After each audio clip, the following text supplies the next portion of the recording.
Buenas Eli, buenas Belu. Hola, profe. ¿Cómo vamos por ahí?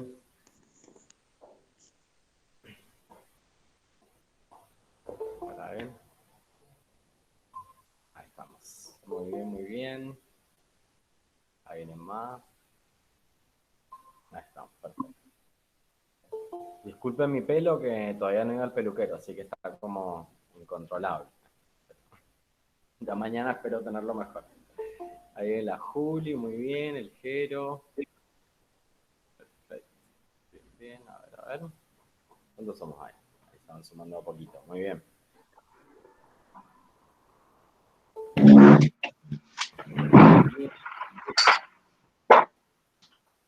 Ah, está. A ver. Bárbaro. Estamos bastante ya, Bien, todo. Me parece que ahora en más les voy a empezar a poner turnos. ¿Cómo vamos a vos? Les voy a poner turnos para que se metan a Google Meet, porque si no me aparecen como y cuando aprieto admitir ya me aparecieron 5 más y tengo que esperar. Entonces vamos a poner turnos para entrar, si no nos perdemos. Ah, es importante, la Mala ahí nos comenta que traten de apagar el micrófono, que quieran hablar lo vuelven a aprender, así no hay mucho ruido ni nada de fondo, así se escucha bien todo. A mí me encanta, Mica, el aparato que tenés. Es re cómodo, ¿no es cierto? Y yo lo quise conseguir y no encontré ninguno que me convenciera.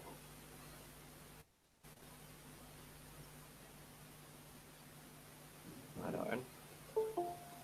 No se te escucha, Mica. No sé si la gente ve el micrófono.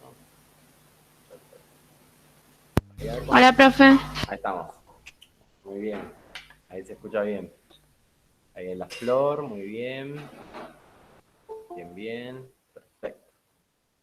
Ahí estamos. Está 35. Vamos a ver, vamos a controlar con el grupito. A ver si estamos más o menos una cantidad como para ir arrancando, pero ahí vamos viendo. Bueno, mientras esperamos que seguramente queden algunos ahí que se van a sumar. Importante con respecto a la unidad 2. Recuerden lo que yo les había comentado la semana pasada.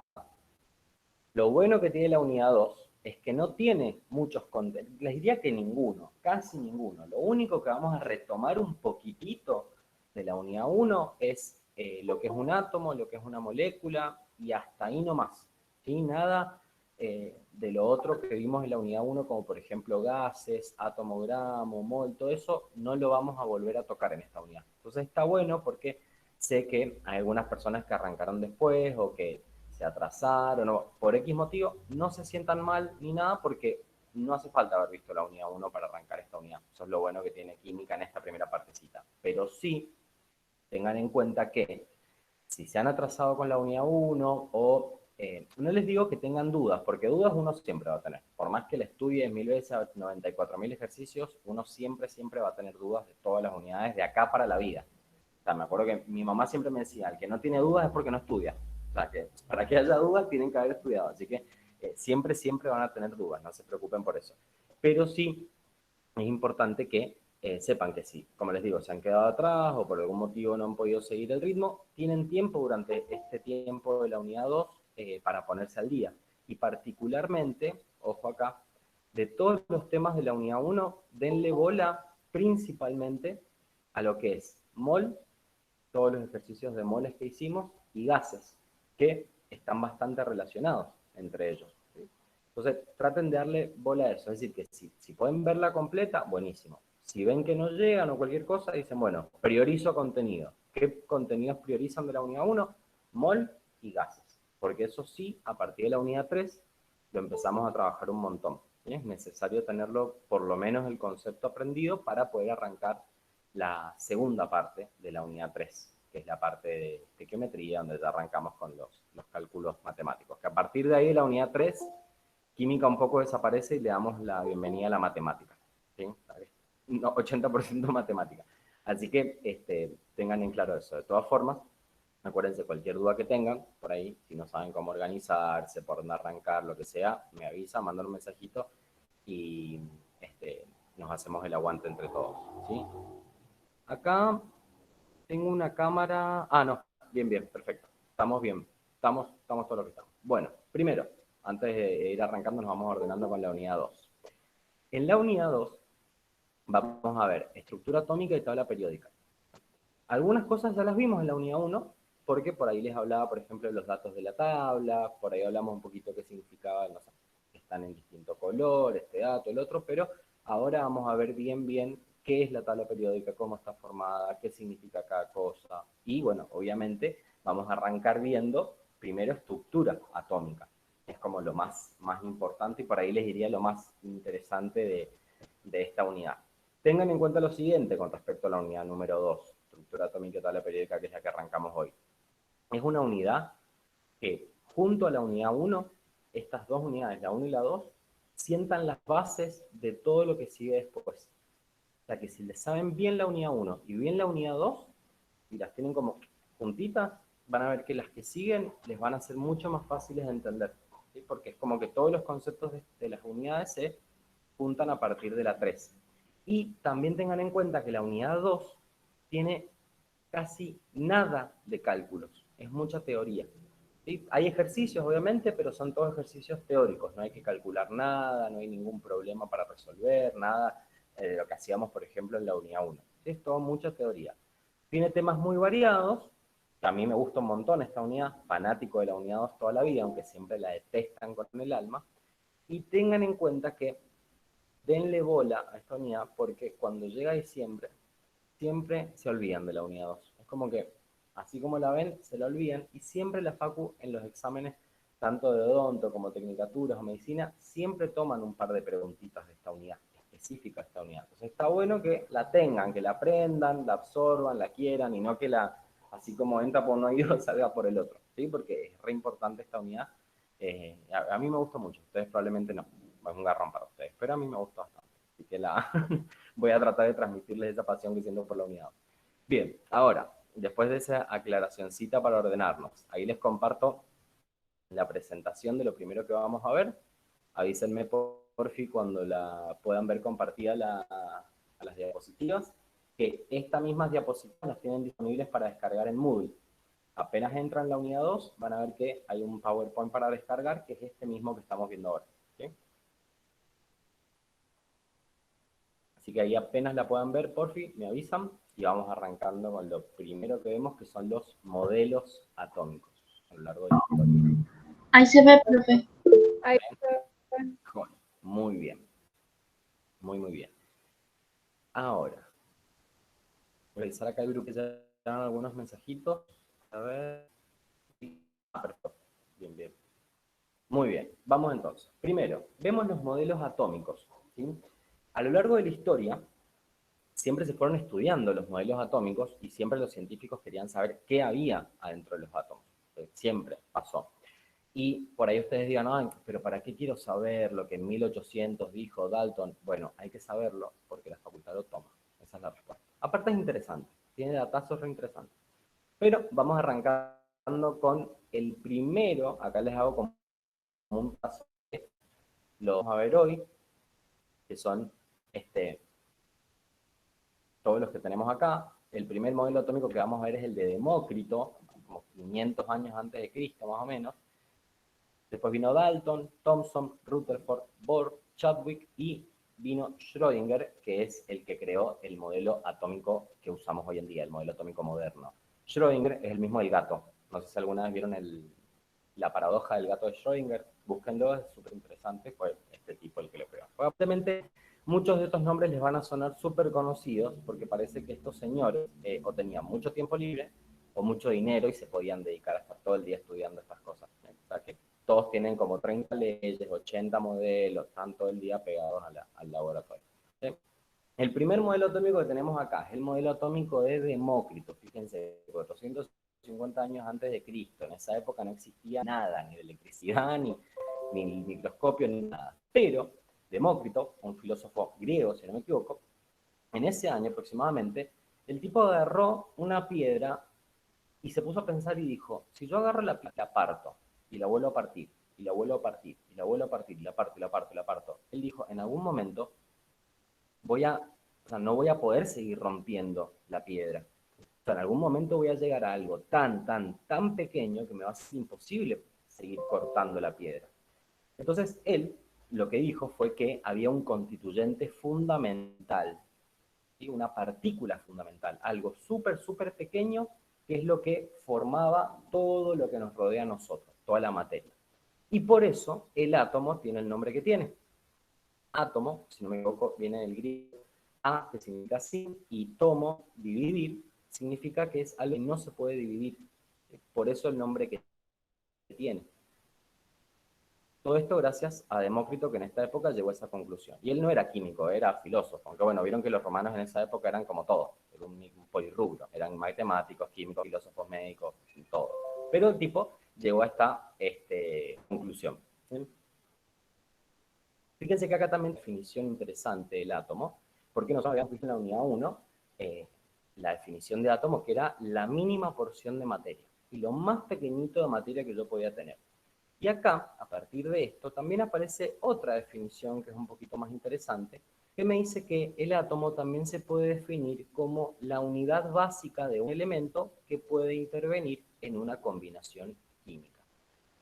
Y esto está bueno verlo así porque cuando estemos en la unidad 3 y arranquemos con la formulación de compuestos, con las reacciones químicas, el balanceo, y igualar las reacciones, en realidad vamos a estar trabajando con esto porque vamos a aplicar la ley de Lavoisier. ¿Se acuerdan? La ley de conservación de la masa, que era la primera ley que habíamos visto de la química. Pero cuando estemos trabajando en la unidad 3, en realidad no vamos a trabajar directamente con la masa así de una, sino que vamos a trabajar con átomos. Porque justamente lo que nos interesa cuando trabajamos con una reacción química es poder tener del lado de los reactivos y del lado de los productos la misma cantidad de átomos. ¿Qué es otra forma de entender la ley de Lavoisier? Y tiene relación con esto. Fíjense que acá nos había dicho, es la unidad básica, el elemento que puede intervenir en una combinación química. Es decir, ¿cómo armo yo nuevos compuestos? Combinando átomos. Está que ahí, fíjense que tenemos otra definición similar a lo que veníamos viendo de lo que era el átomo.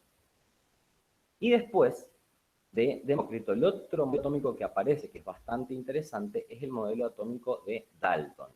Sí, es el mismo Dalton de las leyes de los gases y es el mismo Dalton de las leyes de la química que vimos al principio de la unidad 1 y hace 2 semanas. El mismo señor hizo un montón de cosas. Y Dalton es considerado uno de los padres de la química moderna porque Dalton hizo fue proponer en 1800, no hace tanto, uno de los primeros modelos atómicos como con un par ya como más científico, como más institucionalizado, no era como Demócrito que se ponía a romper piedras. Acá Dalton dijo, bueno, a ver, tengo esto, esto y esto, y armó el primer modelo atómico, digamos, moderno dentro de todo.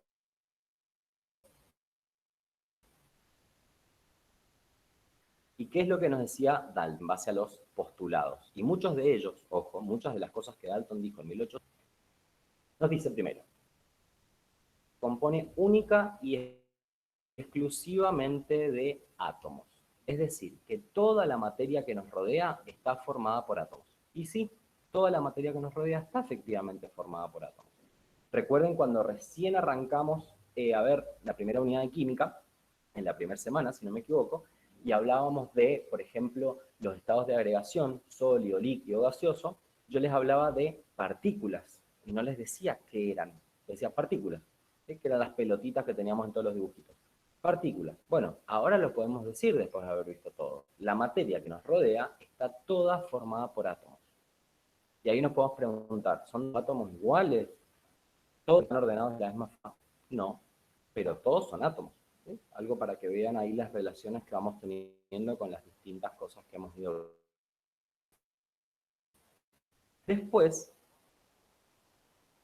este elemento. Y esto está perfecto y también hasta el día de hoy sigue siendo así. Cada vez que yo hablo de un elemento, por ejemplo el sodio, todos los átomos de sodio tienen las mismas características. Tienen el mismo tamaño, tienen el mismo color, tienen el mismo olor. O sea, toda la materia, por ejemplo sodio, está formada por el mismo tipo de átomos. Todos los átomos, por ejemplo, de oxígeno son exactamente iguales y tienen las mismas propiedades. Están armados de la misma forma, tienen la misma estructura. Y eso es bastante interesante, es lo que le permite a la materia tener determinada identidad. El átomo era la no materia disponible. Si yo empiezo a desgranar todo lo que tengo y llego al átomo de sodio, tiene características particulares y todos los átomos de ese elemento, en este caso el sodio, son todos exactamente iguales. ¿Sí? Ahora, no hay que...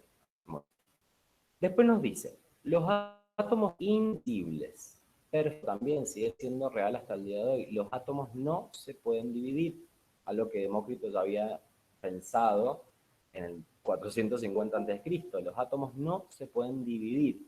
Y ustedes me dirán, no sé si alguien sabe a lo mejor, pero en la fisión nuclear, lo que usamos los seres humanos para crear energía nuclear, no se dividen los átomos, sino que se fusionan. O sea, agarro dos átomos distintos y los junto y armo una cosa nueva. Pero no los puedo partir. No puedo agarrar un átomo y decir, che, mira, tum, me quedo mitad un átomo acá y mitad del otro, como si fueran las pelotitas de tergopol, vieron que compran en las librerías. Eso no se puede hacer. El átomo es indivisible. ¿Se puede combinar con otro y apretujarse y formar algo nuevo? Sí, se puede. Es peligroso. O sea, todos sabemos lo que pasa con la energía nuclear, pero no se pueden dividir. ¿Sí? No tenemos forma de romper un átomo. Después, me decía también Dalton, en sí, con la estructura atómica, pero sí son importantes y también las hemos visto ya en la...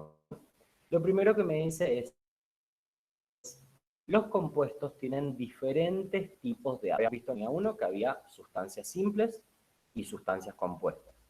Ya hemos visto que las sustancias simples o sustancias elementales tenían átomos del mismo elemento. No importaba cuántas. ¿Sí? Yo podía decir, por ejemplo, el sodio tiene su molécula un átomo, perfecto. El oxígeno, dos átomos también, pero son iguales. ¿Sí? Son sustancias elementales o simples. Y los compuestos tenían sus elementos distintos, es decir, estaban formados por átomos de distintos elementos. Por ejemplo, dos átomos de hidrógeno, un átomo de oxígeno, el ácido clorhídrico, por ejemplo, un átomo de hidrógeno, un átomo de cloro, ¿sí? Ahí vemos que hay distintos tipos de átomos. Y después nos decía también Dalton, los átomos se combinan en proporciones definidas. Estaba haciendo como autobombo, Dalton tenía uno, ¿sí? O sea que también él, a partir de esto, pudo después enunciar la ley de las proporciones múltiples. ¿Sí? Nos decía que cuando dos elementos se combinan para formar distintos compuestos, lo hacen en distintas proporciones. Básicamente lo que nos decía Dalton en la ley, y ahora, bueno, aprovechado y le volvimos a hacer propaganda a nuestro querido Dalton. ¿Sí? Hasta acá, ¿alguna duda con los dos primeros modelos de Dalton? No, No, No. todo bien. Ven que la Male me está preguntando en qué página está. A ver. Es lo primero que aparece en la unidad 2, Male. No te sabría decir qué página porque no lo tengo en este momento enfrente, pero es apenas arranca. De todas formas, recuerden que recuerden que este escúchenme, este PowerPoint que les estoy mostrando está disponible para descargar en Moodle. ¿Sí? Apenas entran ahí, lo pueden descargar apenas arranca la unidad 2 en Moodle. Profe, Ahí el anterior. Sí, dime. Tuve dudas en el 4, o sea, en el antepenúltimo sería. En el anterior al último.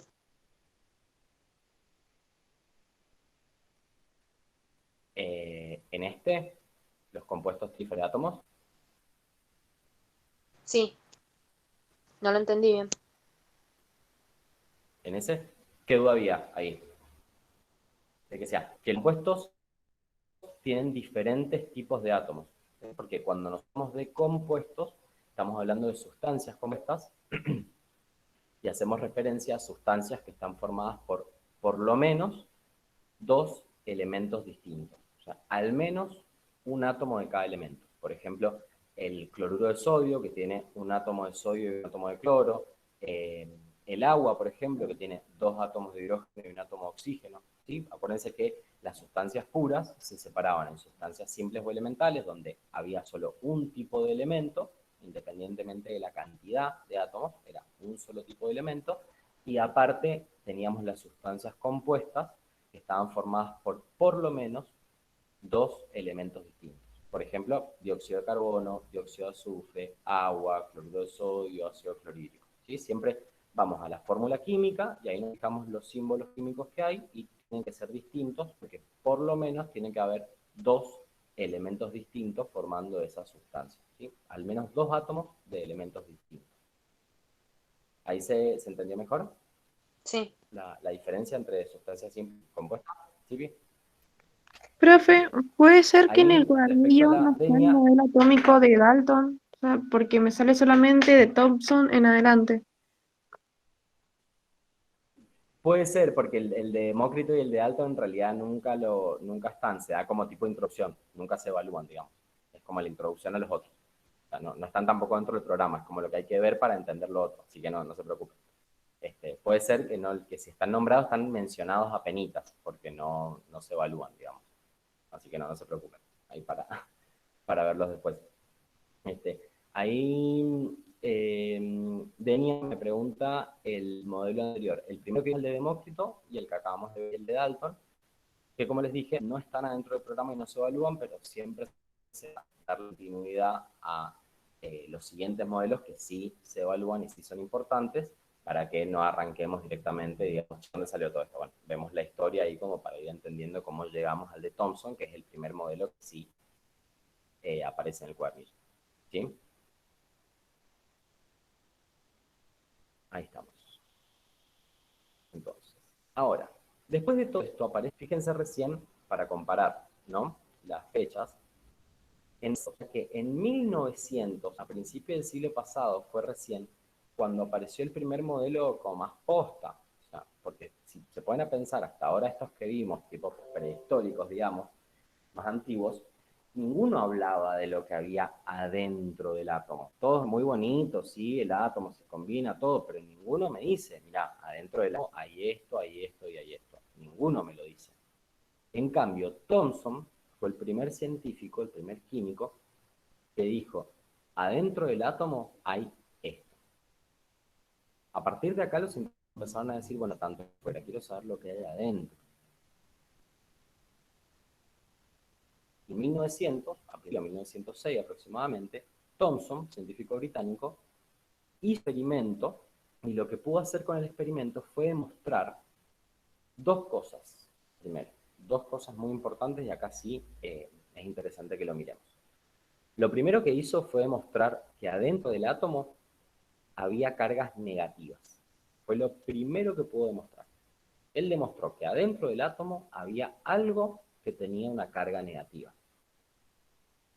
Y él le puso nombre a ese algo y lo bautizó electrón. O sea que Thomson, científico, dijo, adentro del átomo hay algo que tiene carga negativa y se llama electrón. O sea que ahí ya tenemos el primer datazo. Y segundo, en esos mismos estudios, Thomson dijo, che, pero si el átomo es eléctricamente neutro, no tiene carga, es eléctricamente neutro, y descubrí que hay una carga negativa, entonces tiene que haber algo positivo también, ¿o no? ¿Qué piensan ahí? Si sé que hay algo negativo adentro, pero cuando yo miro el total es eléctricamente neutro, ¿no debería haber algo con carga positiva adentro para Sí. neutralizarse y que me dé cero? Sí. Carga? Sí, Muy bien. Él nunca descubrió qué es lo que había positivo, simplemente fue con lógica, dijo, che, si hay algo negativo, pero cuando veo el total es cero, ¿de dónde sale? Y bueno, él que propuso el modelo que se suele denominar modelo del budín inglés. Budín inglés, no lo sé, de verdad que en Argentina no se comercializa el budín inglés, nadie lo come. Pero, ¿con qué pueden hacer la relación? Con el pan dulce. Este modelo atómico de Thomson también lo pueden ver como un pan dulce. ¿Por qué? Miren la explicación.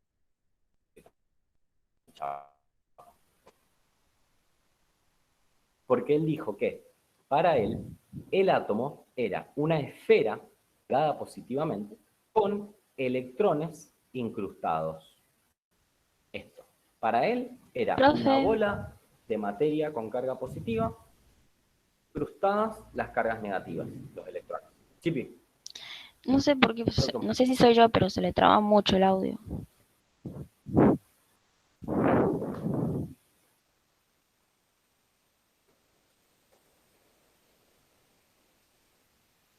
Pero puede ser que se me trabe. Voy a tratar de hablar. Voy a tratar de apagarla un ratito, así a lo mejor bajo el consumo de la línea y ahí se escucha un poquitito mejor.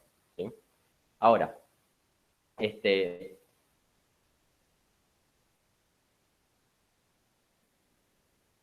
lo que dijo entonces es que el ATOM y estaban incrustados en él los electrones. O sea, que cada electrón es una de estas cositas que vemos acá con carga negativa. ¿Por qué les digo que es como el modelo del pan dulce?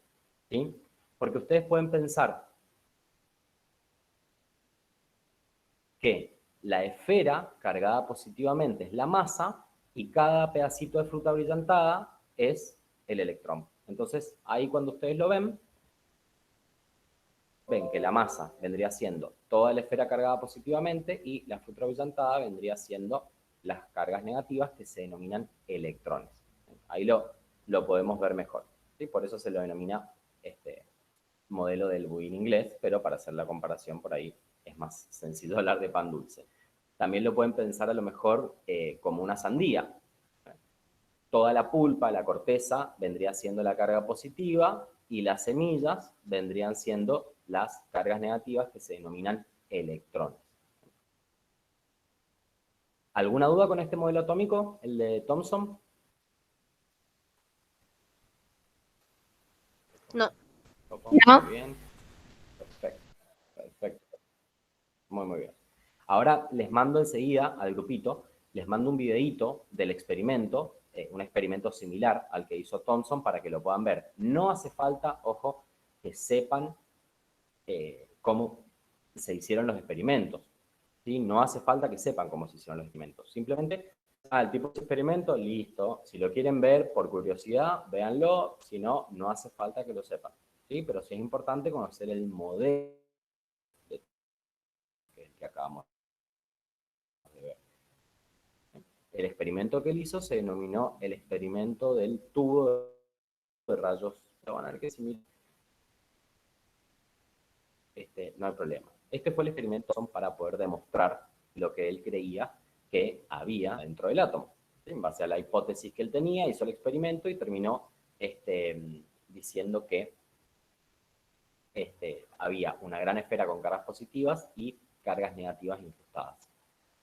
Ahí la Marti, cargas negativas en el texto adhesivo. ¿En qué parte, Marti? A ver.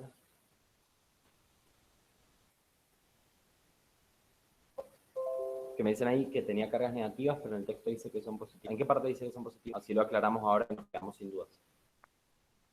No, profe, se debe haber equivocado porque dice que, por ejemplo, la esfera está cargada positivamente, pero la esfera, y que tiene incrustaciones de cargas negativas.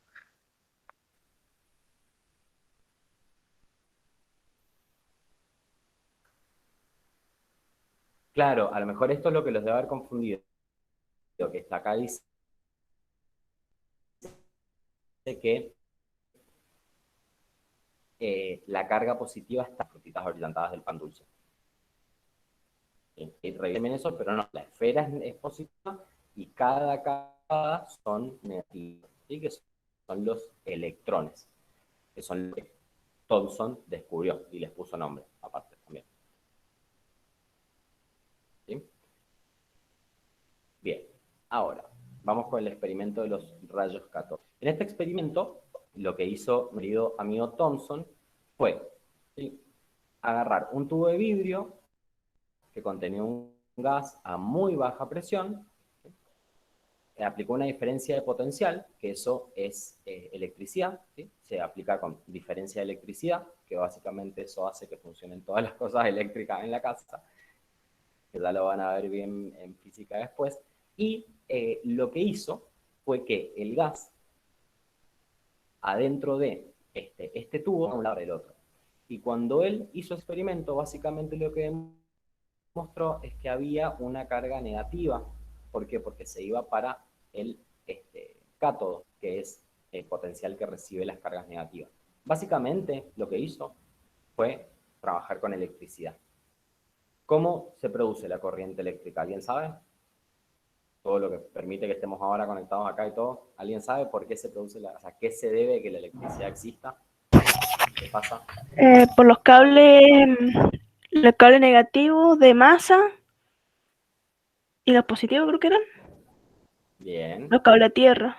perfecto. Hay una diferencia de potencial. ¿Y qué es lo que se mueve en los cables, en la luz, en todo lo que es eléctrico? ¿Hay una corriente de qué? ¿Alguien sabe? Para que vean la importancia de la química. De ondas. Pero algo se mueve. Hay algo muy pequeño que se mueve. Los En electrones. los átomos. La corriente eléctrica existe porque los electrones se mueven de un lado al otro. Tum, tum, tum. Por eso es lo que él hizo. Él demostró que los electrones se movían. Y dijo, y se fueron todos para acá. Entonces tiene carga negativa. ¿Sí? Gracias a la electricidad. Ahí la Valen me pregunta, profe, las respuestas sí, las respuestas del trabajo práctico 2 están todas al final. Se van al final del TP2 y están las respuestas de todos los ejercicios. Los cuadritos, el con flecha, todo completito. Está ahí al final del TP2. ¿Sí? Bien. Entonces, básicamente, trabajó con una esfera cargada con carga positiva y carga. Después vino nuestro querido amigo Rutherford y él planteó un poquito distinto, pero más o menos basándose en el anterior. ¿Y qué particularidad tiene el modelo atómico de Rutherford? Que el modelo atómico de Rutherford también se lo conoce como modelo planetario. ¿Por qué? Porque él lo que pensó, o lo que teorizó, fue que en el átomo había un núcleo, que sería como el Sol, pensándolo, ¿no? Haciendo la comparación con el sistema solar. Él dijo, en el átomo hay un núcleo, es como nuestro Sol. Y los electrones, que tienen carga negativa, se mueven alrededor de ese núcleo de la misma forma que los planetas se mueven alrededor del Sol. Eso es básicamente el modelo atómico de Rutherford. Él lo pensó igual que el sistema solar que tenemos acá nosotros. ¿Sí? Fíjense el dibujito típico del modelo planetario de Rutherford, ¿no? Es el que seguramente han visto 1000 veces en dibujitos, cómics, películas, series cuando hablan de energía nuclear. Es el típico dibujo de los logos de las empresas de energía nuclear. Ese mismo, donde hay un núcleo y alrededor de él están los electrones dando vuelta. Y fíjense que fue Rutherford el primero que habló de un núcleo. Ninguno de los anteriores había hablado de un núcleo. Lo que Rutherford dijo fue, hay un núcleo y alrededor de él se mueven todos los electrones. Que es lo que tenemos acá. Además, Rutherford descubrió otra cosa importante, que los electrones, como bien había dicho Thomson, tienen carga negativa. Pero Rutherford descubrió que el núcleo del átomo es positivo, tiene carga positiva. Y está lleno de partículas subatómicas que se denominan protones. O sea que los protones tienen carga negativa y los electrones, los protones tienen carga positiva y los electrones tienen carga negativa. Y fíjense la diferencia, porque es muy importante verlo acá. Los protones con carga positiva están adentro del núcleo y los electrones con carga negativa están afuera del núcleo dando vuelta. Según Rutherford, orbitaban alrededor del núcleo. Por eso ese dibujito que vemos ahí. ¿Sí? Acá si ustedes lo miran, esto en negro sería el núcleo donde están los protones que activa y estas pelotas rojas los electrones que tienen carga negativa y se van orbitando alrededor del núcleo. Pero fíjense también que Rutherford lo que dijo fue que para él, electrones que se movían alrededor del núcleo tenían un movimiento errático. O sea, era un lío bárbaro. Uno se movía para allá, el otro para acá. Según él, no estaban ordenados. ¿Sí? ¿Y cómo demostró Rutherford que había un núcleo dentro del átomo y que este núcleo tenía carga positiva? lo demostró con un experimento bastante interesante, que es el experimento de la lámina de oro. Rutherford agarró una lámina de oro, que es esta que vemos acá, y la puso adelante de una fluorescente. Es similar a cuando nos sacamos una radiografía. Vieron que cuando nos sacamos una radiografía, nos ponemos, por ejemplo, a hacer una radiografía de tórax. Nos ponemos contra la pared, viene el técnico o el enfermero o el médico, nos pone la placa detrás de la espalda y la máquina está enfrente nuestro. O sea, la máquina está irradiando rayos X en este caso. Y después, ¿cómo se arma la radiografía? Y en base a los rayos que pudieron pasar, quedaron marcados en la radiografía, en el acetato, y eso es lo que usan los médicos para diagnosticar. Es exactamente lo mismo que esto, ¿sí?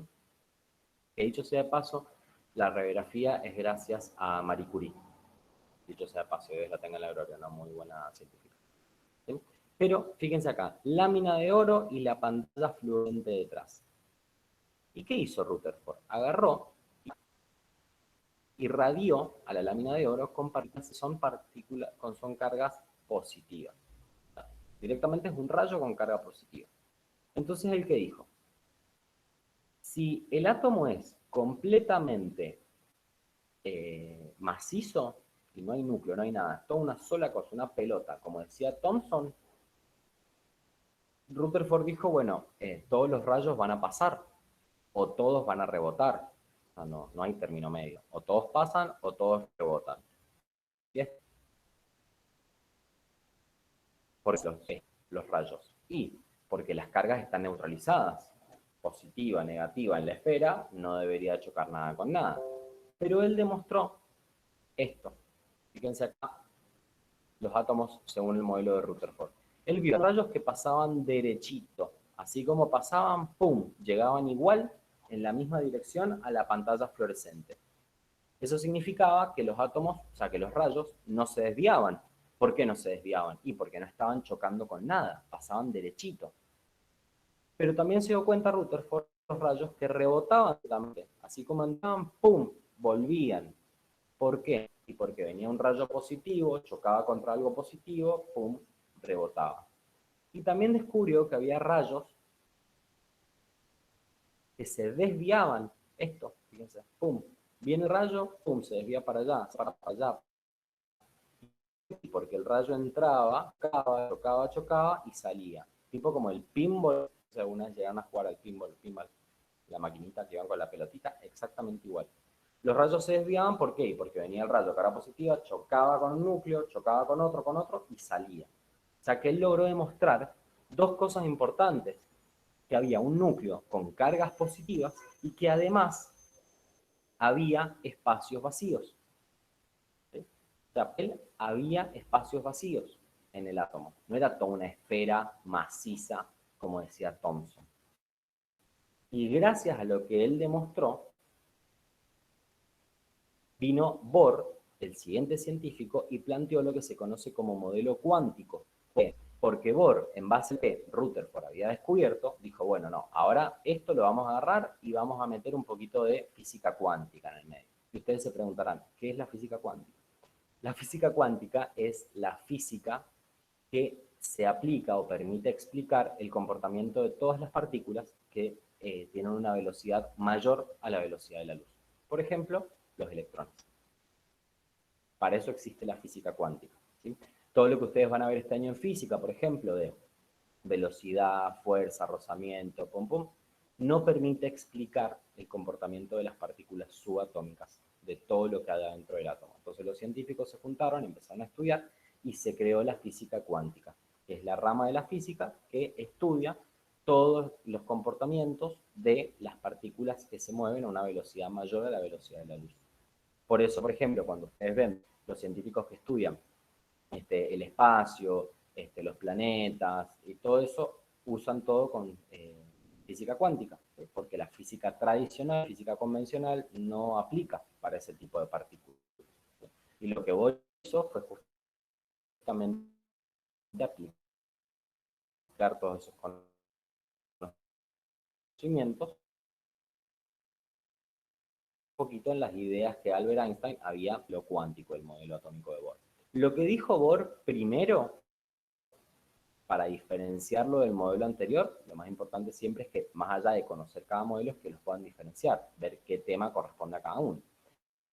Lo primero que dijo Bohr fue que los electrones sí se movían alrededor del núcleo, pero no lo hacían en órbitas o de una forma, digamos, enquilombada, como decía Rutherford, sino que había niveles de energía.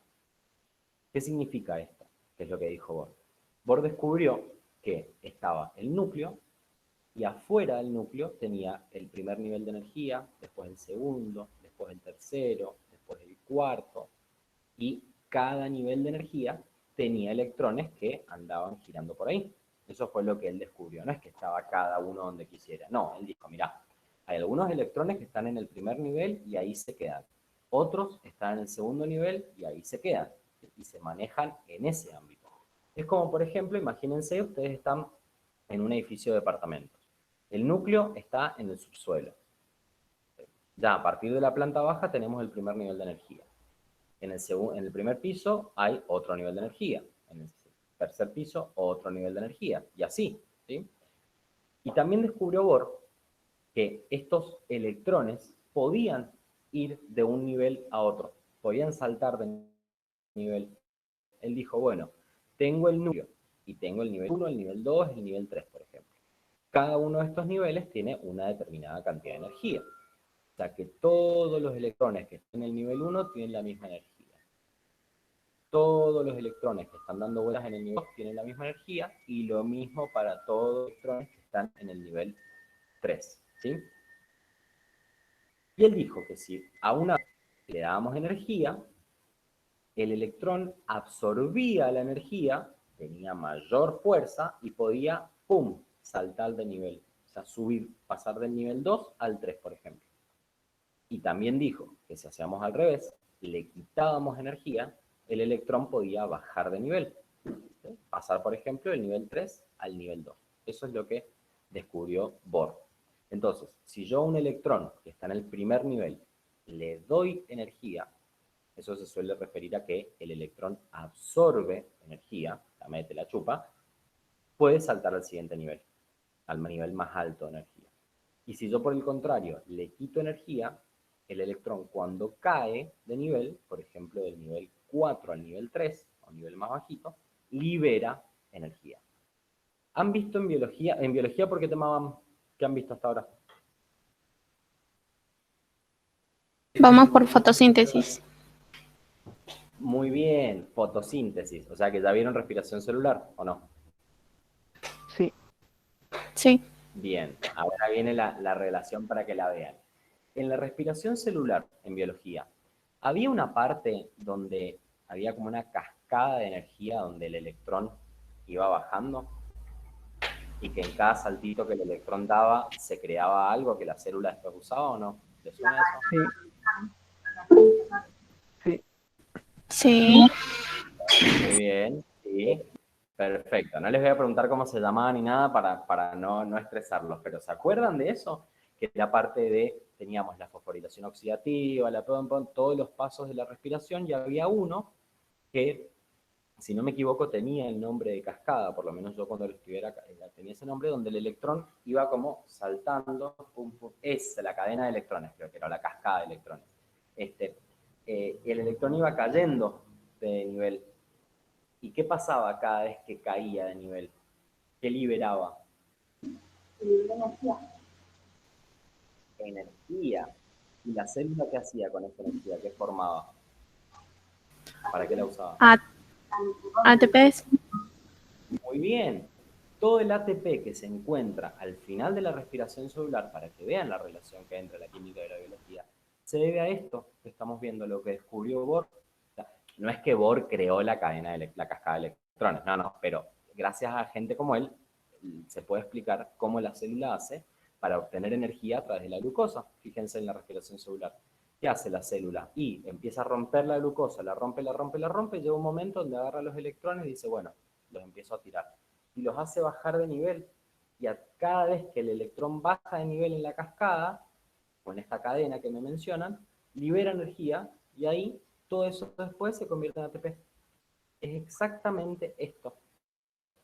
Exactamente esto. ¿Sí? Y ahí fíjense la pregunta de la Sofi, qué buena que está. Me dice, los electrones que están cerca del núcleo, ¿tienen menor energía? Exactamente. Mientras más cerca del núcleo esté un electrón, menos energía tiene. Mientras más alejado esté, mayor energía tiene. ¿Sí? Lo pueden pensar si quieren como una escalera o con el mismo edificio. ¿Quiénes tienen mayor energía potencial? ¿Los que están en el piso número 1 o los que están en el piso número 10? ¿Quiénes están más altos? Si se caen, ¿quiénes van a hacer más pelota? Digamos? Los veamos de esa forma. Los del piso 10, perfecto. Entonces, con los niveles de energía es lo mismo. Pues si yo estoy, por ejemplo, hablando de un electrón del nivel 6, tiene mucha más energía que un electrón del nivel 1. Muchísima más energía que un electrón del nivel 1. ¿Sí? Eso está bueno que lo vayamos viendo desde ahora, estuvo buenísimo la pregunta. Porque es algo muy útil, no solamente para biología, el ejemplo que acabamos de ver, sino para todo lo que vamos a ver después. Porque muchas de las cosas que los átomos pueden hacer, o las reacciones que tienen y sus propiedades, se debe exactamente a esto, a la energía que tienen los electrones que andan dando vueltas alrededor del núcleo. ¿Sí? Están muy cerquita, están muy lejos. El elemento, por ejemplo, yo me puedo preguntar, che, el átomo de este elemento, ¿cuántos niveles tiene? 3. Ah, bueno, entonces hay cosas que puedo hacer que otro átomo que no llega al nivel 3 no puede hacer. Esto es muy importante para la parte de enlaces, cuando lo veamos más al final de la unidad 2. ¿Sí? Así que acuérdense de ese concepto. Ahí muy buena, pero la de Sophie también, los electrones, ¿absorben la misma energía o generan la propia? Muy bien. Los electrones en realidad pueden absorber energía o liberar energía. La cantidad de energía que un electrón puede liberar o absorber se denomina fotón, que seguramente en fotosíntesis lo deben haber visto.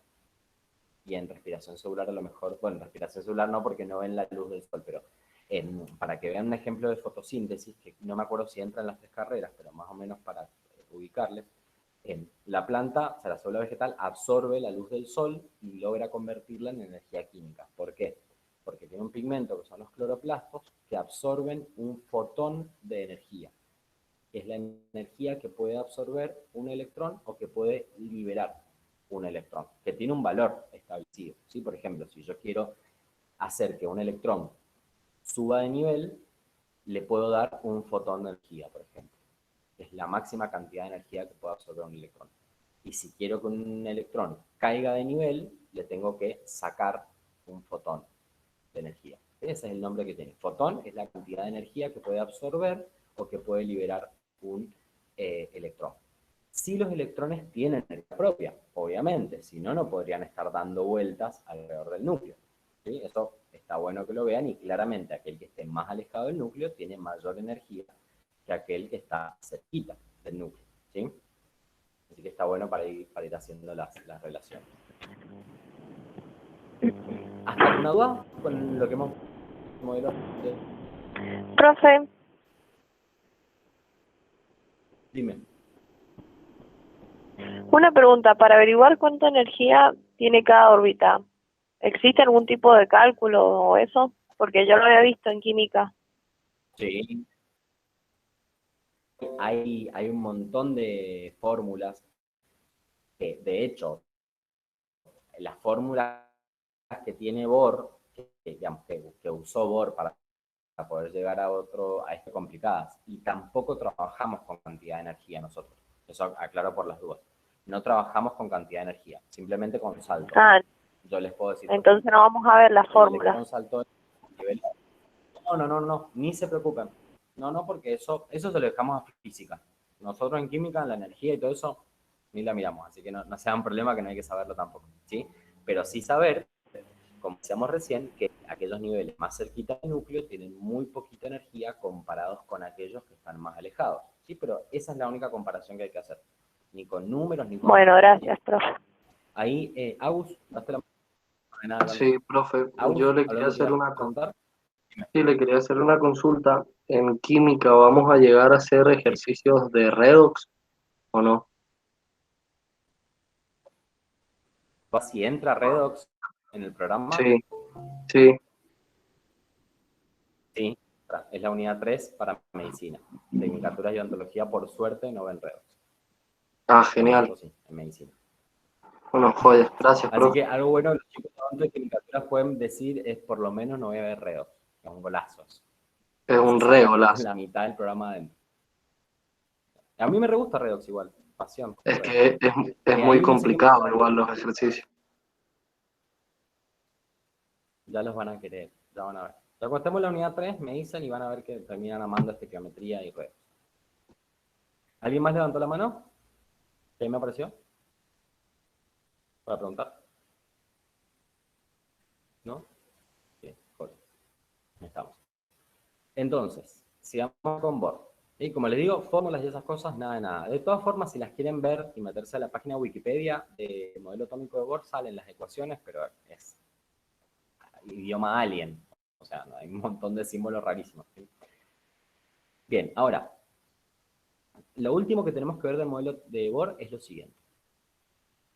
Para Bohr, ¿sí? Es que para él, estos niveles de energía, fíjense que les seguía diciendo órbita. Seguía usando la palabra órbita, o sea que no se diferencia tanto del modelo planetario de Thomson, ¿sí? Perdón, de Rutherford, no se diferencia demasiado el modelo planetario. Sí mete un montón de cosas nuevas, pero para Bohr todavía las ondas, las órbitas seguían siendo circulares alrededor del núcleo. Pero sí descubrió Bohr algo muy, muy, muy importante. Bohr descubrió que cada nivel tiene un máximo de electrones. O sea, cada nivel puede albergar, puede guardar un máximo de electrones. Y él descubrió una forma de calcularlo, que es esta. 2 por n a la 2, siendo n el nivel de energía. Por ejemplo, si estamos en el nivel 1, ¿cómo sé yo cuántos electrones como máximo puede haber en el nivel 1? 2 por 1 a la 2. 1 a la 2 es 1 por 2. En el nivel 1 tengo un máximo de 2 electrones. Si tuviera, por ejemplo, el nivel 2, ¿cuál es el máximo de electrones que puedo tener? Y 2 por 2 al cuadrado. 2 al cuadrado es 4, por 2, 8.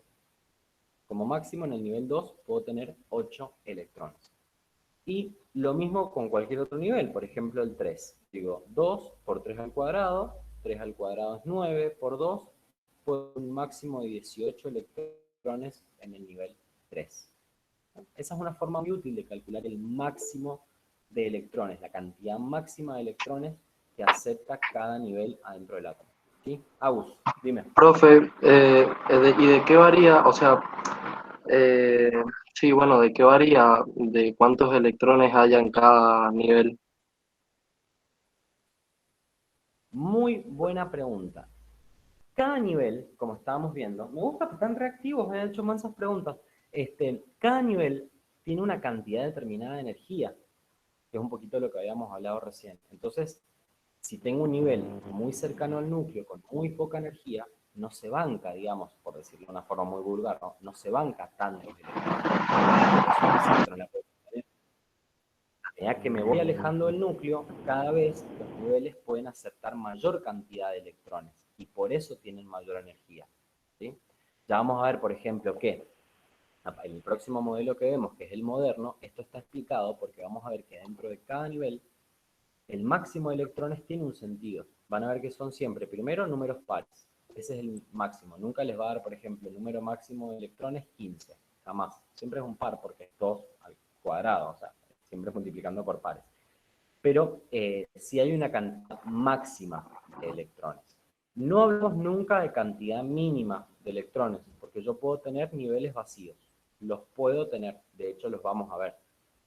Puedo tener niveles incompletos, pero nunca sobrepasando la capacidad de cada nivel. ¿Sí? Por ejemplo, acá si tomamos estos ejemplos, yo en el nivel 3, por ejemplo, puedo tener un electrón o 18. Cualquier número entre ellos, entre 0 y 18, pero no puedo tener más de 18, porque si hay un electrón número 19, ¡pum!, salta al siguiente nivel. No entra ahí, no lo dejan entrar. Y No sé profe, si se responde la pregunta, Us. sí, más o menos. Suponete, en el nivel 3 puede tener menos electrones que el nivel 2.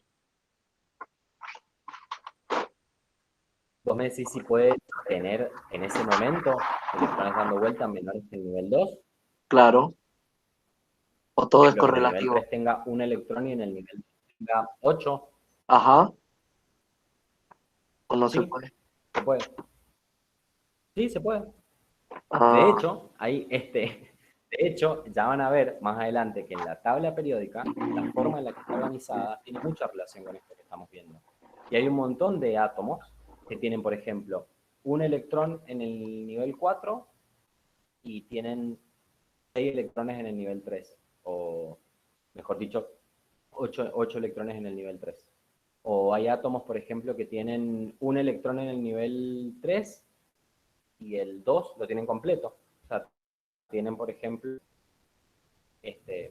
8 electrones en el nivel 2 y uno solo en el nivel 3. Sí, se puede. No hay necesidad, digamos, no es condición necesaria que el nivel más alto tenga sí o sí que tener más electrones. Puede tener más electrones, totalmente, sí, pero no necesariamente tiene que tener, ¿sí? Porque aparte, Profe, vamos a ver, acá está esta situación. Ahí va, Tami, un segundín, ahí termino y te respondo, para no perder el hilo. Ya vamos a ver incluso que cuando vamos viendo cómo se van ordenando los electrones en el átomo, una de las condiciones que tenemos que tener para inaugurar el siguiente nivel es que haya una determinada cantidad de electrones en el átomo. Por ejemplo, yo no puedo pasar al nivel 2 si no tengo el 1 completo. Por ejemplo. O sea, no puedo inaugurar el nivel 2 si no tengo el 1 completo. O sea que ya vamos a ir viendo bien, pero sí se puede, tranquilamente. Dime. en los elementos de la tabla periódica dicen los niveles de energía. Exactamente, ¿sí?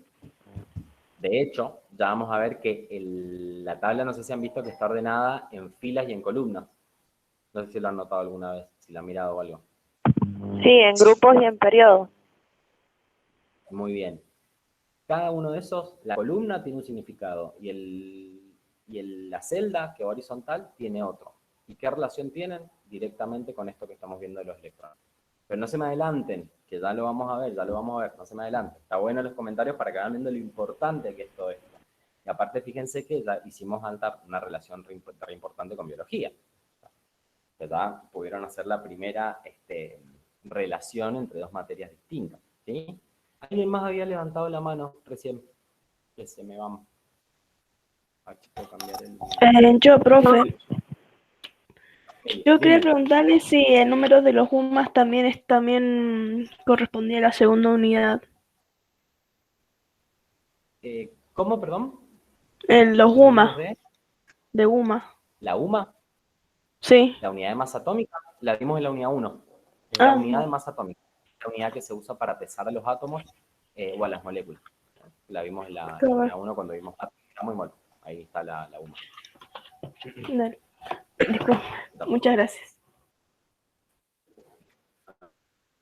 Bien, entonces ahora, profe, estamos acá.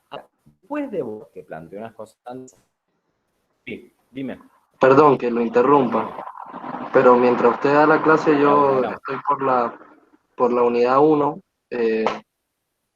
y me hizo acá una palabra atenuado. ¿Atenuado es menos o a qué se refiere?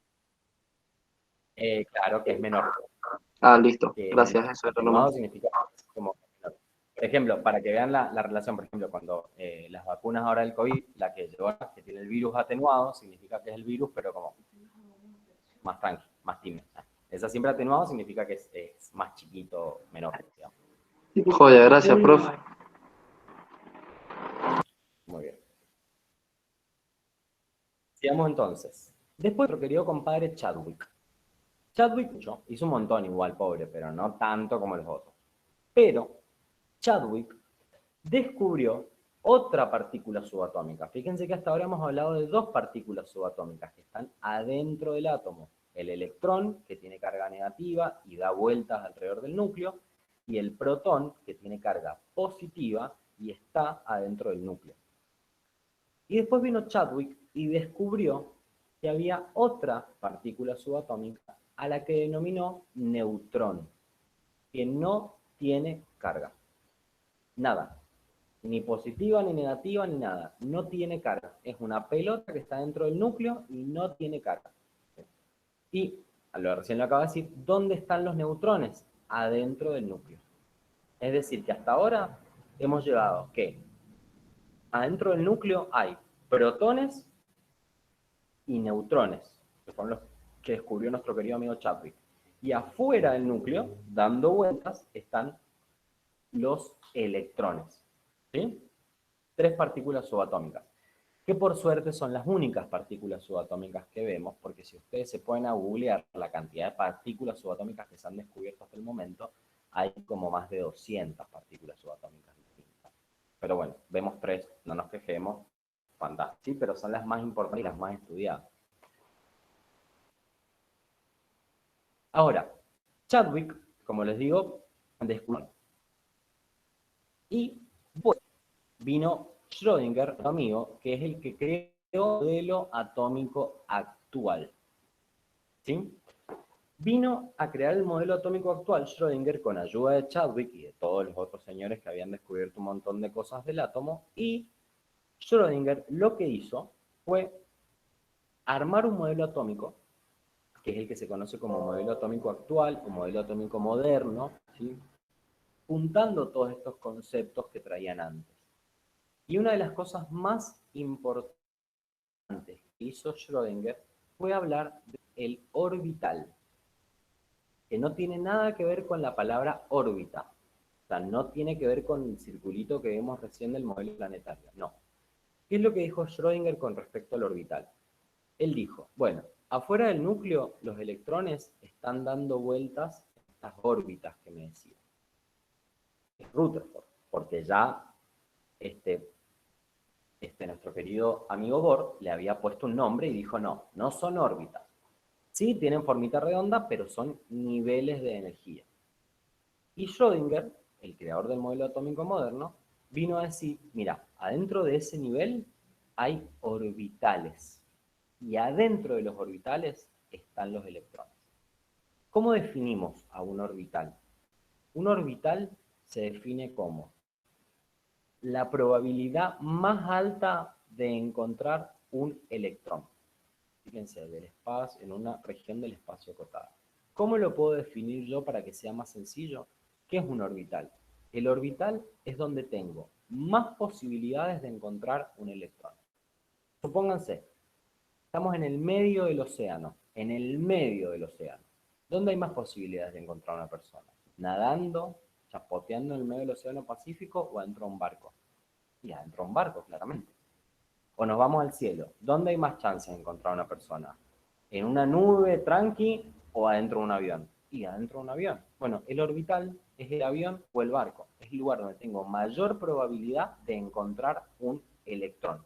Esa es la definición de orbital. ¿Sí? Eso es lo que vino a decir Schrödinger. Dijo, los electrones no están disparatados, solos, dando vueltas por ahí. No, están organizados en orbitales. Es decir, que adentro de los niveles de energía, los electrones están en orbitales. El orden en el que se terminan organizando después, que lo vamos a ver bien, es adentro del nivel hay subniveles y cada subnivel está formado por orbitales. Y ahí tengo los electrones. Esto es muy importante porque gracias a este modelo atómico podemos hablar de la configuración electrónica, que es lo que nos permite conocer por qué todos los elementos, o mejor dicho, por qué cada elemento tiene propiedades que otro elemento no tiene. Todo esto se debe gracias a este concepto del orbital, de saber que hay un nivel de energía y adentro del nivel tengo orbitales. Y repito, ¿qué es un orbital? Es el lugar donde tengo mayor probabilidad de encontrar un electrón. Simplemente eso. ¿Podemos decir todos los electrones están en orbitales? Sí, lo podemos decir sin ningún tipo de problema. Pero la definición clásica es el lugar donde hay mayor probabilidad de encontrar un electrón. ¿Sí? Eso es lo que nos dijo nuestro querido amigo Schrödinger. De nuevo, no vamos a hablar de las acciones y toda la milonga que se armó Schrödinger para llegar a esa conclusión porque se nos va a quemar la cabeza, pero también Schrödinger, además de hablar, dijo algo muy interesante y es que los átomos y las moléculas pueden existir en determinados estados energéticos. ¿Qué significa? Nosotros cuando hablamos de átomos y moléculas, podemos hablar de distintos estados de energía. El estado en el que nosotros vamos a estudiar a los átomos y a las moléculas en la unidad 2 se conoce como estado basal, estado elemental o estado de menor energía, donde está todo piola, se respeta todo lo que hemos aprendido, protones, neutrones, electrones, todo divino. Pero él descubrió que si yo aumento, por ejemplo, la energía, le doy energía a ese átomo, a esa molécula, algo puede pasar adentro del átomo. Por ejemplo, para que hagan la relación. Los neutrones y los protones, ¿dónde están? ¿En qué parte del átomo están los neutrones y los protones? En el núcleo. En el núcleo, muy bien. Pero los electrones no, están afuera del núcleo. Entonces, él descubrió que si yo a un átomo, o sea, ¿qué es lo que explica él? No lo descubrió, en realidad lo explicó. Si yo a un átomo le doy energía, puedo lograr que un electrón salga del átomo y se vaya a otro átomo. Los electrones pueden viajar libremente entre átomo y átomo. Los protones y neutrones no, están todos encerrados adentro del núcleo. Pero eso también es un dato importante. Lo vamos a trabajar más adelante, van a ver bien los ejemplos, pero ya para ir viendo a qué se hace referencia a todo esto. Y también, acá, importante, esto es un detalle, ¿sí? Concepto, nos dice, los estados energéticos de los átomos y las moléculas se pueden describir mediante los números cuánticos. Acá, aclaración.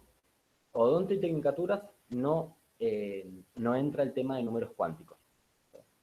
El concepto así como está ahí, pum. ¿Para qué me sirven los números cuánticos? Para describir el estado energético de un átomo, punto. Medicina, por el contrario, sí ve números cuánticos. Así que después les paso bien todo la semana que viene cuando lo veamos para que lo tengan bien. ¿Sí? Hay otro golazo para tecnicaturas y odontología. ¿Sí? Números cuánticos no entran. ¿Sí? Medicina sí. Pero básicamente, ¿qué son los números cuánticos? Yo puedo, a través de una serie de números, hay 4, tengo 1, 2, 3, 4, es decir, este átomo tiene tal valor para este número, tal valor para este, tal valor para este, tal valor para este, y puedo describir el estado energético del elemento. Es básicamente eso. Ponerle un número en 4 veces a algo y decir, ah, tiene tanta energía, está en tal lugar, tiene tanta cosa. Es básicamente describir el átomo, pero con números. Que ya lo vamos a aprender después, no se preocupen. ¿Sí? Porque todavía no entra. No lo vemos más adelante. Pero ahí para que lo vayan viendo. Ahora, ya después de todo esto, para cerrar el modelo atómico moderno, la Meli, ¿ver configuración electrónica? Por supuesto que vamos a ver configuración electrónica. Por supuesto. El 30% de esta unidad es configuración electrónica. Así que no hay problema que la semana que viene vemos bien configuración electrónica. ¿Sí? Que a todo esto, les tiro por lazo. La unidad 2 dura 3 semanas. Nada más. Así que hay que ponerle pilas ahí para ver. Mejor tiramos un poquito más por ahí por las horitas, pero más o menos dura. Bien. Ahora, átomos. Dijimos, el átomo adentro tiene 3 partículas subatómicas, también denominadas partículas fundamentales o partículas elementales. Protón, neutrón, que están adentro del núcleo, electrón está afuera. Recuerden, protón, carga positiva, neutrón, no tiene carga, electrón tiene carga negativa. ¿Sí? El átomo podemos dividirlo en 2 partes. Un núcleo, y la envoltura o zona nuclear. Pero tengamos en cuenta lo siguiente. En el núcleo están los protones y los neutrones. Si yo comparo las 3 partículas subatómicas, protón, neutrón y electrón, el protón y el neutrón son sumamente pesados comparados con el electrón. Los electrones son súper livianos. Tan livianos son los electrones que no se los considera a la hora de calcular los pesos de los átomos. O sea, no forman parte de la ecuación. Porque son tan chiquititos y tan livianos que si tengo 30 electrones o tengo 100, el peso sigue siendo exactamente igual. En cambio, los protones y los neutrones sí son pesados. Fíjense acá esta tablita comparativa para que vean la diferencia. Si hablamos del electrón, el protón y el neutrón en gramos, por ejemplo, fíjense el protón y el neutrón. 10 a la menos 24. compárenlo con el electrón. Fíjense la diferencia. Súper, súper chiquititos comparados con estos dos. O por ejemplo, Numa. Fíjense, el protón y el neutrón es mayor a 1. El electrón, su peso en Numa es 0,00055. O sea, es gigante la diferencia. Son sumamente chiquitos y livianos comparados con los protones y los neutrones. Esto hace que casi el 100% del peso total del átomo se deba al núcleo. Todo el peso del átomo concentrado acá, en el núcleo. Pero a su vez, fíjense lo chiquitito que es el núcleo comparado con la envoltura nuclear. Esa distancia entre el núcleo y el límite del átomo es casi el 99% de su volumen. Para que se den una idea, para ver la distancia que hay entre el núcleo y el último electrón que tengo es más o menos la misma distancia que hay entre el Sol y Plutón. Esa distancia. Es enorme la distancia que hay entre uno y otro. Por eso el átomo se ve principalmente al núcleo, pero el volumen del átomo se ve principalmente a la zona extranuclear, a su espacio. ¿Sí? Acá están los niveles. Acá tengo nivel 1, nivel 3, nivel 4, pum, pum, hasta llegar al último. ¿Sí? Lo que tenemos acá respecto al átomo, como para ya hablar de núcleo y extranuclear o envoltura. Ahora, si miramos acá las partículas subatómicas, vamos a ver que tenemos el electrón, el protón y el neutrón. El electrón se suele simbolizar de esta forma, E negativo. El protón, P positivo, y el neutrón, N, 0. Este es el símbolo que se utiliza para el electrón, el protón y el neutrón. Ya tenemos a los muchachos que los descubrieron, Thomson al electrón, Rutherford al protón, Chadwick descubrió el neutrón. Fíjense las cargas. La carga del neutrón es 0, no tiene carga. Pero si ustedes miran, la carga del electrón y la carga del protón van a ver igual valor, pero el sentido es distinto. La carga del protón es positiva y la carga del electrón es negativa. Y este dato importante, fíjense que esta C, esta unidad que se usa acá, es de Coulomb, una unidad que se usa para medir la carga, ¿sí? Que la van a ver en física cuando vean electricidad, ahí van a trabajar un montón con esto y van a trabajar un montonazo con electrones, ¿sí? Porque van a ver muchísimo de eso en electricidad y en electromagnetismo. Pero nosotros acá en química solamente vemos que tienen la misma carga, pero obviamente de sentido contrario. ¿Sí? Bien. ¿Hasta acá alguna duda de lo que hemos estado viendo? Meli, dime.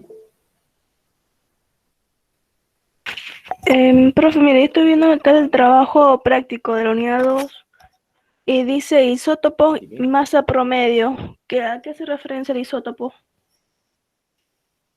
Todavía no lo vemos, isótopo, lo vemos la semana que viene. Ah, ok, disculpe. Así que Gracias. lo vemos después. Acuérdense siempre que no, de nada. Acuérdense siempre de ir viendo el práctico en base a lo que vamos viendo. ¿Sí? La semana que viene vemos isótopos. Así que no sé, probablemente lo veamos ahora porque podemos ver por lo menos la definición. Así que por ahí lo pueden ver. ¿Sí? Pero más adelante lo miramos. Que no sea grave. Ahora, cuando hablo de los átomos, tengo que tomar en cuenta algo muy, muy, muy importante con respecto a los átomos de los elementos. Y es que dijimos, todos los átomos del mismo elemento son exactamente iguales. Sí, es cierto. Ya vamos a ver que hay una pequeña diferencia, pero es cierto. Todos los átomos del mismo elemento son iguales. Y la pregunta acá es, ¿qué hace que un átomo sea de un elemento y no de otro? O por ejemplo, ¿qué diferencia al átomo de sodio del átomo de hidrógeno o al átomo de nitrógeno del átomo de helio? ¿Qué los hace distintos? La cantidad de protones. Eso es lo que le da identidad a cada elemento. Todos los átomos del mismo elemento tienen la misma cantidad de protones. Todos tienen la misma cantidad de protones. Y nunca puede variar esa cantidad de protones, porque están adentro del núcleo. no pueden salir hacia afuera los protones, como si pueden hacer los electrones. Pero la identidad química de cada elemento está dada por el número de protones. Y el número de protones de cada elemento se conoce como número atómico. Ese es el nombre que tiene la cantidad de protones que cada átomo de cada elemento tiene, número atómico. ¿Sí? Si ustedes van a la tabla periódica, van a ver que la tabla periódica no está ordenada al azar, así como así, que vino alguien y tiró, digo, che, los símbolos, ordenémoslo. No, tiene una lógica la tabla periódica. Y si se van, si la tienen a mano, aprovechen para mirarla ahora, van a ver que en la tabla periódica ustedes encuentran en cada elemento arriba un número que arranca con el hidrógeno en 1, si se van al helio dice 2, el litio dice 3, y así va aumentando a medida que vamos aumentando, que nos vamos hacia el final de la tabla. ¿Lo pudieron encontrar? Profe, Dime. yo lo tengo abajo, Vale. ese número, abajo del nombre. También puede estar abajo, muy bien. Debería teóricamente estar arriba, pero siempre cuando tengan la tabla, esto está buena la aclaración, siempre todas las tablas tienen a la mitad arriba un ejemplo donde con flechitas les dice todos los datos que hay. Fíjense ahí donde la tabla de ustedes les da el número atómico, porque debería ir arriba, pero bueno, algunas tablas lo ponen abajo. ¿Sí? Ahí veo si les puedo compartir alguna tabla acá para que la miremos, si no, ese valor se denomina número atómico y es propio de cada elemento. Yo les pregunto ahora, ¿puede haber dos elementos distintos con la misma cantidad de protones? O sea, ¿puedo tener dos elementos distintos que tengan el mismo número atómico? ¿Qué piensan? No. No, no se puede. No, muy bien. No puede haber dos elementos distintos con el mismo número atómico. Porque si tienen el mismo número atómico, que es el número de protones, si tienen el mismo número de protones, entonces no son elementos distintos, son el mismo. Porque lo único que diferencia un elemento del otro es la cantidad de protones. Eso es lo que hace la diferencia entre uno y otro. ¿Sí? Para que lo tengan ahí en cuenta siempre. El número atómico, cantidad de protones, es la identidad del elemento, del átomo, es lo que lo hace propio. ¿Sí? Es como el número de documento de cada elemento. ¿Sí? No puede haber dos elementos con el mismo número de protones. Yo ahora les pregunto, ¿puede haber dos elementos con la misma cantidad de electrones? Sí, puede haber dos elementos con la misma cantidad de electrones. ¿Puede haber dos elementos con la misma cantidad de neutrones? Sí, puede haber tranquilamente dos elementos distintos con la misma cantidad de neutrones. Pero jamás de los jamases puede haber dos elementos con la misma cantidad de protones. Nunca. ¿Sí? Es algo propio del elemento. ¿Estamos con esto? Del tema de los protones, muy, muy importante para verlo bien. Fíjense acá. Z, numérico. ¿Sí? El numérico se simboliza con la letra Z mayúscula en imprenta. Es el número de protones que hay en el núcleo del átomo de un elemento. Acá tenemos Z es igual al número de protones y se puede simbolizar con la Z, y acuérdense que para protones se puede poner la P positiva. Pero además, tenemos otro número importante, otro valor, que es el número másico. Y el número másico, perdón, que me dio hipo, el número másico se calcula como, acá lo tenemos, pum pum, se calcula como el número de protones más el número de neutrones. Es decir, ¿qué es el número másico? El número de partículas que hay en el núcleo. Es decir, tengo dos protones y dos neutrones, bueno, 2 más 2, 4, número másico. ¿Sí? Es el número de partículas. No es la masa, no es protón, neutrón, no, partículas. Digo, ¿cuántas partículas hay en el núcleo de un átomo? Y mira, tengo 3 protones y 2 neutrones. Bueno, 3 más 2, 5. ¿Sí? Ese es el número másico. Sumatoria de protones más neutrones. ¿Por qué? Porque me dice cuántas partículas hay en el núcleo. O sea que los electrones no forman parte de este cálculo, porque no están en el núcleo, están afuera del núcleo. ¿Sí? Ahora, importante. Dijimos número de protones, pero también habíamos dicho que un átomo, cuando está en su menor estado de energía, en el estado basal, cuando está en el estado elemental, es eléctricamente neutro. O sea, las cargas positivas y negativas son iguales, la cantidad de cargas son iguales. Entonces, les pregunto, si yo estoy trabajando con un átomo eléctricamente neutro, ¿puedo decir que la cantidad de protones es igual a la cantidad de electrones en un átomo eléctricamente neutro? Sí. Sí, muy bien, muy bien, muy bien, perfecto. Sí, en el estado basal, estado elemental o estado de menor energía, cuando el átomo es eléctricamente neutro, es correcto decir el número de protones es igual al número de electrones. Es totalmente correcto. Pero, cuando el átomo no está en el estado basal, porque le di energía, porque reaccionó, por mil cosas, cuando no está en el estado basal, eso no es así. ¿Por qué? Y porque los electrones pueden salir del átomo o entrar al átomo. Por ejemplo, el sodio, cuando reacciona con otro elemento, le da un electrón al otro elemento. Agarra y le dice, tomá, pum, le da un electrón. O sea que ahí el sodio perdió electrones, pero los protones siguen siendo exactamente iguales, porque están dentro del núcleo, no pueden salir los protones. El oxígeno, por ejemplo, cuando reacciona, generalmente gana 2 electrones, recibe 2 electrones de afuera, de otro elemento. O sea que tiene más electrones que protones en ese momento el oxígeno. Por eso es importante diferenciar lo que es número atómico, número de protones, y electrones. Porque generalmente el error más frecuente es decir, ¿qué es Z? Y rápidamente me dicen, es el número de protones y electrones. No, el Z es el número de protones. ¿Puede coincidir con el número de electrones? Sí, coincide cuando el átomo es eléctricamente neutro. Pero no puedo decir que siempre el Z es la cantidad de electrones. No, es en el átomo eléctricamente neutro. ¿Sí? Eso ténganlo bien, bien diferenciado. ¿Sí? El Z, la definición del número Z, número atómico, es la cantidad de protones. Los electrones no tienen nada que ver. Ahora, ustedes me dicen, che, pero entonces cuando el átomo es eléctricamente neutro, si me dice el elemento que tiene 17 protones, ¿significa que el elemento tiene 17 electrones? Sí, si el átomo es eléctricamente neutro, sí.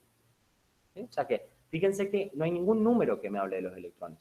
En ninguna parte estamos hablando de números de electrones, cuántos hay, no. Todo con protones. El elemento, perdón, el átomo es eléctricamente neutro en este momento, sí, listo, electrones y protones son iguales. ¿El átomo es eléctricamente neutro? No. Bueno, no sé cuántos electrones va a haber. Tengo que hacer otras cosas para darme cuenta. Y eso ténganlo muy, muy en claro para no meter la pata después. ¿Sí? Porque este tipo de preguntas son de examen y siempre meten la pata ahí con los electrones y el Z no tiene nada que ver con los electrones. ¿Sí? Se calcula a partir de los protones. ¿Estamos con esto? Sí. Así, bien, perfecto, bien, bien. Perdón que me pongo como exasperado, pero es muy, muy importante que lo tengan en cuenta para no meter la pata después, porque es algo muy sencillo, pero fíjense que una palabrita ahí nos cambia todo, ¿sí? Muy, muy bien. Ahora, todo esto que estamos viendo, fíjense cómo calcular, por ejemplo, los protones o saber que la cantidad de protones es igual a la de electrones. Y pues, fíjense acá, ver que el número másico es el número de partículas que hay en el núcleo, protones más neutrones, nos ayuda porque podemos calcular, por ejemplo, el número de neutrones. Fíjense, yo agarro y les digo, che, este elemento tiene un número másico de 10 y tiene un Z de 5. Bueno, 10 menos 5 me da 5, 5 neutrones. O por ejemplo, este elemento tiene un número másico de 15 y tiene 2 protones. Bueno, ¿cómo calculo los neutrones? Número másico menos Z. Total menos protones. ¿Qué estoy despejando? Los neutrones. Acá, fíjense que lo tenemos para ver cómo despejamos los neutrones. Número A menos C. Pueden ver. Fíjense, si quieren calcular neutrones, ¿qué hacen? Y al número básico le restan cantidad de protones. Y generalmente, cuando se habla de número másico y número atómico, se suele expresarlo de esta forma. Hacia arriba se suele escribir el número másico y hacia abajo el número atómico. Por ejemplo, acá. Tiene un número másico de 56 y un número atómico de 26. ¿Sí?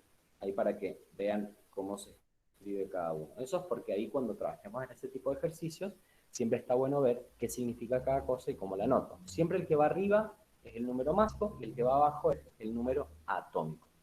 ¿Estamos con eso? Para ver ahí las dudas, ¿sí? Y acá viene lo que nos preguntaba la Mili recién. Bastante interesante lo de los isótopos. Dijimos, bueno, los átomos tienen partículas subatómicas, los niveles, los orbitales, todo muy bonito. Pero, ¿qué pasa con los neutrones? Porque dijimos, los neutrones no tienen carga, están adentro del núcleo, o sea, hasta ahora los neutrones no son muy importantes. Pero resulta que sí. Porque, después de estudiar todo esto, podemos entrar al concepto de isótopo.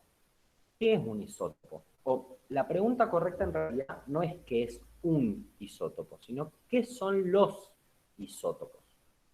Los isótopos son átomos del mismo elemento que tienen distinta cantidad de neutrones. Esa es la definición de los isótopos. Los isótopos son átomos del mismo elemento que tienen distinta cantidad de neutrones. Y acá viene la pregunta. Átomos del mismo elemento que tienen distinta cantidad de neutrones. Independientemente de la cantidad de neutrones, el número de protones en estos elementos, en estos átomos, perdón, tiene que ser igual si son del mismo elemento. Número de protones. ¿Tienen que ser iguales si son del mismo elemento? Muy bien, ahí Juli, sí. Perfecto. Sí. Si estamos hablando, ahí lo vi, perfecto. Muy bien. Si estamos hablando del mismo elemento, ni nos preocupan los protones, porque sabemos que todos van a tener la misma cantidad de protones. Pero entre esos distintos tipos de átomos, del mismo elemento, algunos pueden tener un neutrón de más, otros pueden tener 2 neutrones de más, 3 neutrones de más, y no dejan de ser el mismo elemento. Por ejemplo, el hidrógeno tiene 3 isótopos. ¿Qué significa? Y que yo el hidrógeno en la naturaleza me lo puedo encontrar de 3 formas. Un átomo que tiene un protón y ningún neutrón, puedo encontrar un átomo de hidrógeno que tiene un protón y un neutrón, o puedo encontrar un átomo de hidrógeno que tiene un protón y 2 neutrones. Son todos hidrógenos. Ninguno es mejor que el otro, ninguno es el normalito y los otros son los raros. No, son todos átomos de hidrógeno. Tienen las mismas propiedades, la misma estructura, aproximadamente el mismo tamaño, todo igual. ¿En qué se diferencian? Que uno tiene más neutrones que el otro. Pero sus propiedades químicas son exactamente iguales. Cualquiera de ellos puede formar agua con el oxígeno. Cualquiera de ellos, por ejemplo, puede formar ácido nítrico con el nitrógeno y el oxígeno. O sea, no tiene ninguna diferencia. Pero acá viene la pregunta. Nosotros habíamos visto que el peso del átomo estaba dado principalmente por el núcleo. Casi el 100% del peso del átomo era el núcleo. Y yo les pregunto, si tengo un isótopo, por ejemplo acá. Miren, usemos este ejemplo, así no lo vemos tan raro y lo miramos acá. ¿Ven acá? Protio, deuterio y tritio. Estos nombres son nombres propios que se le ha dado a cada isótopo del hidrógeno. No los tienen que saber, ¿sí? No los sepan de memoria ni nada, modo anecdótico. Los isótopos de nitrógeno han sido tan estudiados que se les dio nombre propio. Pero bueno, cada isótopo tiene su nombre propio. Los 3 son hidrógenos, sí, los 3 son hidrógenos y tienen las más propiedades, pero los científicos dijeron, bueno, este se llama protio, este se llama deuterio, este se llama tritio, ¿sí? Por la cantidad de neutrones que cada uno tiene. Fíjense acá, protio, el deuterio y el tritio. Son los 3, significa que los átomos de hidrógeno se pueden presentar de esas 3 maneras. Con ningún neutrón, con un neutrón, 2 neutrones. ¿Sí? Fíjense que arriba está el número másico, 1, 2 y 3, y abajo el número 1, 1, que está perfecto, que dijimos que tenía que ser. Si alguno de ellos tuviera un número atómico distinto, no es hidrógeno, se coló acá, ¿sí? No lo vamos a ver. Pero viene la pregunta importante acá. Si hay algunos átomos de hidrógeno que tienen más neutrones que otros, ¿serán más pesados que aquellos que tengan menos neutrones? ¿Qué les parece? Si yo tengo un isótopo con un neutrón y el otro no tiene ningún neutrón, ¿será más pesado ese isótopo? Su átomo, ¿será más pesado si tiene algo adentro que el otro no tiene? A ver, ¿quién da? La Juli, muy bien, sí. A ver, ¿quién más se anima? Vamos, no hay respuestas incorrectas, estamos aprendiendo. ¿Qué creen? Si uno tiene el núcleo más cargadito, ¿será más pesado o no? Sí, es más A pesado. ver, Sí, profe. muy bien, perfecto, Dani. Muy bien. Perfecto, es más pesado. Por ejemplo, acá, en este ejemplito que estamos viendo. ¿Cuál de los tres creen que es más pesado? ¿El protio, el deuterio o el tritio? ¿Cuál de los tres creen que es más pesado de los números? Para ver ahí si alguien se anima a responder. El tritio. Muy bien, el tritio es el más pesado. ¿Por qué? Y porque es el que tiene más neutrones. De los tres, el que más neutrones tiene es el tritio, o sea, que es el más pesado. Y esto pasa en todos los elementos. Todos los elementos tienen isótopos. El hidrógeno tiene 3. El galio, por ejemplo, tiene 2 isótopos nada más. El oxígeno tiene 3. El litio, por ejemplo, tiene 7 isótopos distintos. No hay ninguna cantidad establecida, ¿sí? Y todo el tiempo seguramente se descubren más, ¿sí? Para que, antes de dar el ejemplo, Profe. Belu, ¿levantaste la mano? ¿Alguna duda? ¿En dónde sale la cantidad de los isótopos en la tabla? No está en algunas tablas pueden que lo tengan, pero de algunos y otras ni lo tienen, porque tampoco hay que saber la cantidad de isótopos que cada elemento tiene. No hay que saberlo bajo ningún concepto. Eso es algo que siempre Profe, los ¿puede que ejercicios no lo sea van a eso dar. que dice número de isótopos? Si te lo da, sí, pero no todas las Sí, a tablas mí lo tienen. me lo Algunas dices. el número de isótopos y te da, bueno, recompleta la Sí, a mí tabla de la también. Male, me encanta. Siempre te da tazos ahí la Male. Algunas lo tienen y otras no, pero tampoco es necesario saberlo, ¿sí? Así que no se preocupen porque no lo vamos a tomar y tampoco lo vemos. Y siempre el ejercicio nos lo dice, aparte. ¿Verdad? Los vamos a ver bien cómo los hacemos la semana que viene. Pero en base a esto, fíjense los isótopos. Habíamos dicho, bueno, repito, no es que haya uno que sea como el modelo o el hidrógeno, por ejemplo, original y los otros son copias. No, son todos igual de válidos. Pero la naturaleza, por X motivo, de no saber, Big Bang, aliens, qué sé yo, alienígenas ancestrales, lo que ustedes quieran decir, hay algunos átomos que tienen más neutrones que otros dentro del mismo elemento. Por lo tanto, ahí la Denia me pregunta de qué depende la cantidad. La verdad no te sabría decir de qué depende la cantidad de isótopos que cada elemento tenga. Porque hay algunos que tienen re poquititos y hay otros que tienen un montón de isótopos. Pero a lo mejor es porque todavía no se terminan de descubrir, porque todo el tiempo se descubren isótopos, ¿sí? Para que vean la importancia de esto, van a ver igual que esto que estamos viendo ahora es la única parte de la unidad que tiene ejercicios matemáticos, ¿sí? Con despeje, fórmula y todo, porque después no lo volvemos a ver. Pero, para que vean la importancia de los isótopos, por ejemplo, no sé si ustedes conocen alguna persona que haya sido operada de la tiroides, que le hayan extirpado la tiroides por cáncer, tumor, alguna enfermedad en particular. Pero cuando las personas le extirpan la tiroides, que los problemas con tiroides generalmente se suelen presentar en las mujeres, ¿sí? Sobre todo de edad más adulta, lo que suelen hacer es sacarles la tiroides y después a esa persona la meten internada en una habitación cubierta de plomo. Es una habitación que está cubierta, está construida con plomo entre las paredes. Y no puede entrar nadie a ver a esa persona. ¿Por qué? Porque la tiroides, que es una hormona, una glándula del sistema endocrino que se encuentra acá, más o menos en el cuello, lo que hace es producir hormonas tiroideas, que esto lo van a ver más adelante en biología, es súper interesante, pero para que tengan una idea de la aplicación. La tiroides produce una hormona que usa yodo.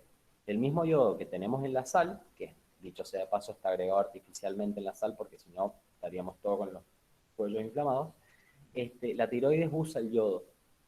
Entonces, cuando se opera a la persona y se le saca la tiroides, el equipo del hospital lo que hace es meter a la persona en la pieza y se le dan una dosis de yodo radioactivo, que es uno de los isótopos del yodo, es radioactivo. O sea que se le puede medir la energía. A los otros isótopos del yodo no se les puede medir la energía porque no son radioactivos. O sea que hay uno de ellos que por tener un neutrón más es radioactivo.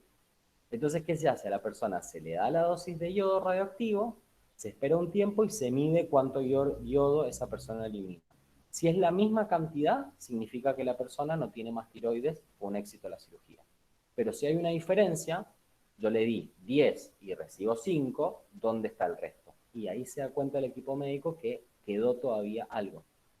Por eso es tan importante, fíjense los isótopos, porque si no existiera uno de los isótopos radioactivos del yodo, no se podría hacer el estudio. Y en algún momento alguien dijo, che, mira, de todos los isótopos que tiene el yodo, hay uno que es radioactivo. Matanga, lo usan para el estudio, ¿sí?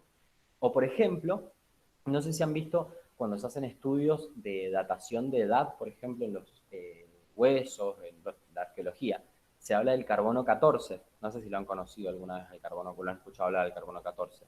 El carbono 14 es un isótopo del carbono, es uno de los isótopos que tiene el carbono. Y se usa para medir qué tan viejas son las cosas que se encuentran, por ejemplo, los esqueletos humanos, de animales, todo, gracias a uno de los isótopos del carbono que se puede medir de esa forma, para que vean lo importante que es para todas las otras ciencias la existencia de los isótopos, ¿sí? Pero repito, más importante de isótopos la definición son átomos del mismo elemento que tienen distinto número de neutrones. Y no hay ninguno que sea el átomo original. No, son todos del mismo elemento, pero tienen esa pequeña diferencia. Se varían en la cantidad de neutrones que tienen. ¿Se entendió? Esta última partecita, acá cerramos. Vamos a finalizar la clase. Sí. Bien, ahí si puedo les mando búsquenlo en Google a lo del carbono 14 y lo del yodo, porque es re interesante la aplicación que tiene. Y bueno, y si han visto Los Simpsons, seguramente les suena los isótopos de Springfield, para que vean la importancia de los isótopos, ¿sí? Así que, pudimos grabar la clase, va a quedar grabada en 15, media hora, ya está subida ahí a Retita de Drive, y después la subimos a YouTube para que quede también en Moodle. Y muchas pilas, muchas pilas, y nos vemos la semana que viene. Que les vaya muy, muy bien.